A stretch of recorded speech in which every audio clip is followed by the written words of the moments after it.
problem number 6 tayo sa chapter 5 differential calculus coefficient in linear in the two variable. So yan, ang gawin natin, i-isolate natin yung problem. So dito pa lang alam natin na linear na talaga o meron talaga itong intersecting point.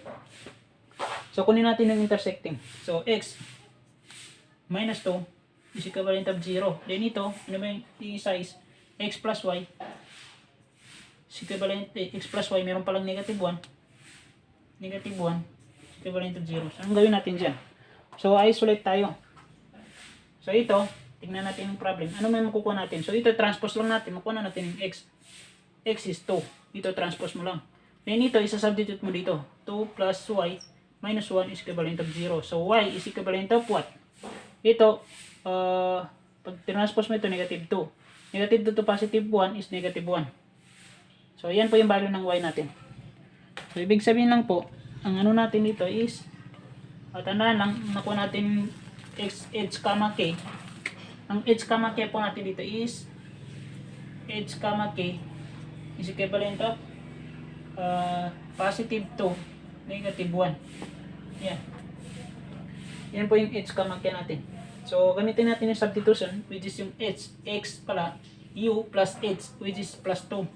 Then y is equivalent of b plus minus pala, kasi minus yung negative 1. So, minus 1. So, differentiate natin yan. dx is equivalent of du. dy is equivalent of db. So, gamitin natin yung problem. Ang problem po doon is x daw is u plus 2 minus 2. Tama? So, sir, bakit minus 2? Kasi tingnan mo yung problem. Minus 2 kasi ito. Ang x mo is u plus 2 minus 2. So, yan. Then, dx, ang dx po is du. So, du. Then, dito magiging plus 4.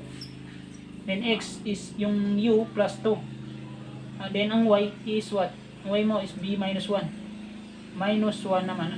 So, bakit dalawang minus 1 natin? Kasi ito, ang b mo kasi is b minus 1. Ang y mo kasi is b minus 1. So, b minus 1. Then, another minus 1. So, dy is db. db. So, equivalent of 0. So, yan. Combine natin. Ito, u na lang dito. Di ba? U na lang.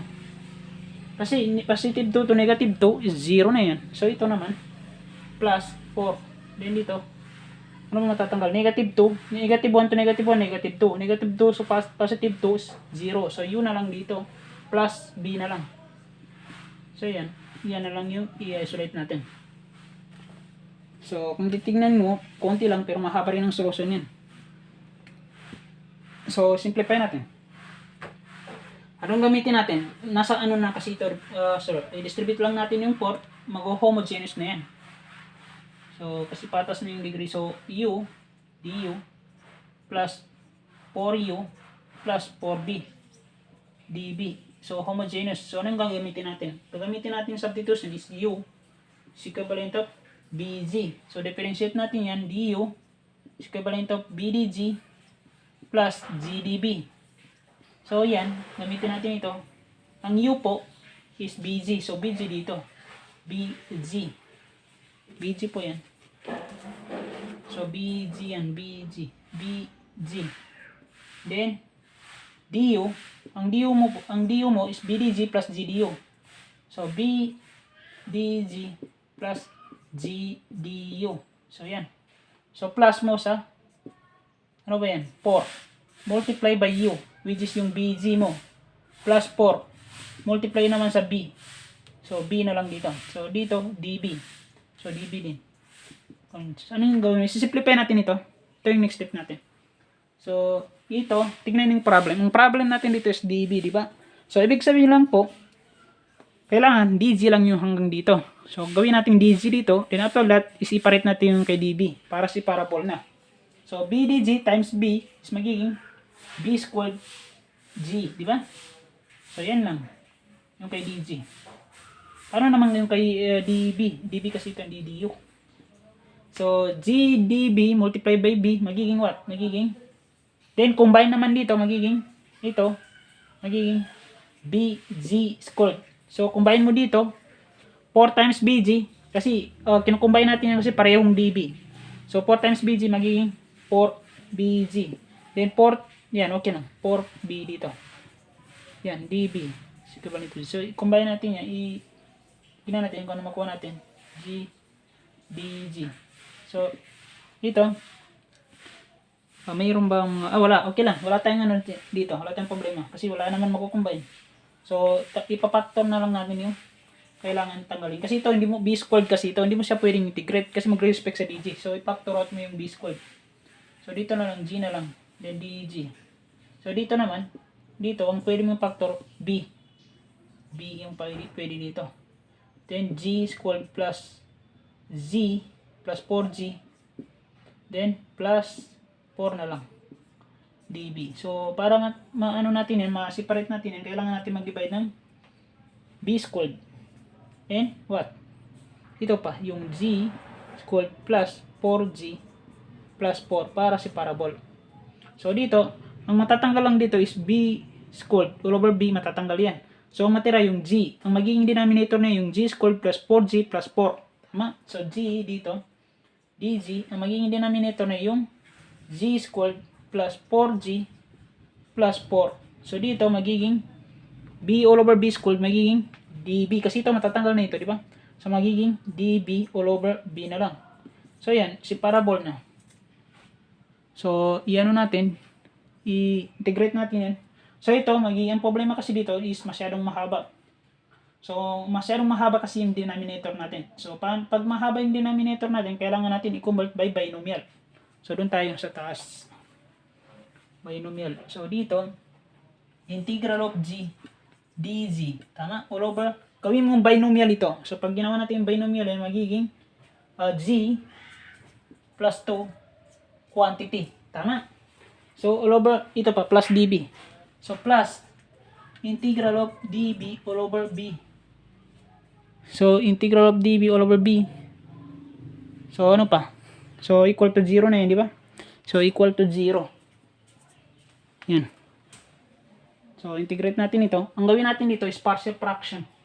Magiging partial fraction kasi ito. O, try natin i-isolate sa ibang problem na hindi siya magiging partial fraction. So, try natin. Gawin natin ito. Tingnan yung problem. Kapag kasi sa ginagawa ko kasi, kapag konti lang yung sa denominator, ang ginagawa ko, yung kapag konti lang yung nasa numerator natin dito, ang ginagawa ko, tinataas ko pa yung denominator. Pero, same lang naman sila. So, katulad nito. So, integral of Z plus 2. And, dito, gawin ko siyang minus 2. Tama? So, all over what? All over Z plus 2 quantity. So, sir, bakit naging ganyan? So, tignan nyo. Kapag tinanggal ko ba yung parenthesis dito, ano magiging sign nito? Di ba? Positive 2. So, kapag positive 2 to negative 2, ano yun siya? 0. So, ano yung natira? G lang. So, katulad nito, G lang yung natira. So, parang isolate lang naman ito. So, dito magiging integral of dB all over B. So, equivalent of 0. So, yan. Ito, anong gawin mo dito? So, ang gawin mo, separate mo. Separation of integral. Ganito, G plus 2 all over G plus 2. Diba? Quantity. Then, minus 2. Kasi ito, another separate naman. G plus 2 quantity. So, dito, plus integral of dB all over B is equivalent of 0. So, ito, wala tayong problema. Kasi ito, law of exponent lang. So, ang mangyari dyan, integral of 1 all over Z plus 2. Tama? So, dito, may, ano ito siya, naka-exponent ito. Pag nag-integrate tayo, kapag naka-exponent siya, ang ginagawa natin is tinataas po natin, di ba? So, pag tinaas natin ito, magiging negative 2. Pag in-integrate natin, negative 2 to positive 1 is negative 1. Tama kayo dyan. So, negative 1 yan. So, pag in-integrate mo yan, dapat magiging ganito na siya. Negative 2 all over G plus 2. Pag binaba mo kasi yan, magiging positive naman. So, dito, ito na-integrate na. Dito, wala pa. So, ito, ipagpalagay natin, integrate nito, ln of B. So, integrate mo yan, ln of, magiging ln of Z plus 2. Then, ito, magiging ganito na yan, 2 all over Z plus 2 na yan. Plus ln of B is equivalent of 0. So, anong gagawin natin yan? So, ito, try natin kung wala tayong nakaligtaan dito. So, positive na pala ito. Naging positive yan. Kasi ito, tingnan niyo yung problem. Di ba, kapag in-integrate mo yung variable, i-assume mo na isang variable ito, pero may exponent na to. Di ba, tinataas po natin yan. Kasi hindi po yan mag-ln. Pag tinaas natin yan, magiging negative 2 yung exponent. Pag in-integrate natin yan, negative 2 to positive 1, negative 1. Pag binaba natin, magiging negative ito. yung 2 mo. So, pag naging negative yung 2 mo, i-multiply mo naman sa negative, magiging positive na. So, i-isolate natin yan by 2 all over g plus 2. Then ito, ang gawin mo lang dito is ito transpose mo sa equal. So, magiging negative ln of g plus 2. Then ito, anong gagawin mo dito is, di ba parehong ln ito? So, naka-addition. So, multiplication yan by b. So, yan. So, ang gawin natin dyan, hanapin natin ang value ng g. Tama? So, 2 all over, ang value ng g is dito. I-divide mo lang yung b, makukuha mo na yung u all over g. So, dahil g ito, magiging u all over b plus 2. So, dito magiging negative ln of u all over b plus 2 over b. Tama? So, anong gawin natin? I-simplify po natin ito. So, ito, gawin natin single fraction. So, kapag naging single fraction yan, magiging u plus 2b. Tama? Then ito, magiging reciprocal. Bali, maputa sa denominator. So, magiging 2b all over u plus 2b na lang. So, ganyan. So, dito magiging negative ln of u all over. Gawin natin single fraction. Yan. So, magiging ito, b times 2, magiging u all over u plus 2b, di ba? So, di ba may all over yan na b, pero matatanggal yan. So, bakit matatanggal? Kasi dito, b, dahil dito sa b na dito. So, ganito yung matira. So, anong gawin natin dyan? So, hanapin na natin yung, yung value po ng, kasi, puro u ito kasi sir, puro u at b. So, kailangan kong kunin yung value ng u pati b. So, dito natin. So, para makuha natin, dito natin i-isolate. So, dito, ano ba yung nauna dito? 2, di ba? So, 2 yan. Multiply by what? Multiply by b. Ano ba yung b mo? So, i-isolate mo lang ito. Ang magiging value ng b is y plus 1. So, y plus 1. Then, dito, magiging what? Magiging all over niya yung u. Ano ba yung u mo? I-isolate mo naman yung x. Magiging value ng u mo is x minus 2. So, x minus 2. Then, ito plus 2b. Tama? Plus 2b. So, ano ba yung b? Ang b mo, i-isolate mo ito, magiging value ng b mo is y plus 1. Y plus 1. Yan. Then dito, negative ln. Negative equal to yan to negative ln of, ano ba ito siya? Hala, hindi na magkasi ito. So, ito, ilipat natin sa kabila. So, tandaan lang yung nakuha natin, ilipat natin dito. Kasi medyo mahaba. So, nabura natin yung kanina. So, okay lang, memorize naman natin. So, yan. Negative, ilipat natin ito is negative 2, yan, y plus 1 all over what? All over x minus 2 plus 2 y plus 1. Yan. Equivalent of negative ln, di ba? Ln of, ano yun siya kanina? Ln of, kanina kasi, ln of b yan. Ln of u yan kanina, di ba? Ln of u minus b. Tama? Ln of u minus b yan kanina. So, ang u mo is yung, i-isolate mo yun, magiging u mo is x minus 2. Then, ano ba yung b mo? Kasi dito kanina is ln of u minus b. So, minus b. Ano yung b mo? So, ito yung b. Y plus 1. So, simplify. 2 y plus 1. Ito magiging x minus 2. 2 times y. Positive 2y. 2 times positive 2. Positive 2. Then ito magiging ito, ln of x minus 2. Negative times y is negative y. Negative times 1 is negative 1. Yan. So, ito matatanggal na yung negative 2 to positive 1. Kaya ang matira dito, ito na lang. Dito na lang, mahaba pa rin kasi pa. Dito na lang, burahin ko na lang ito.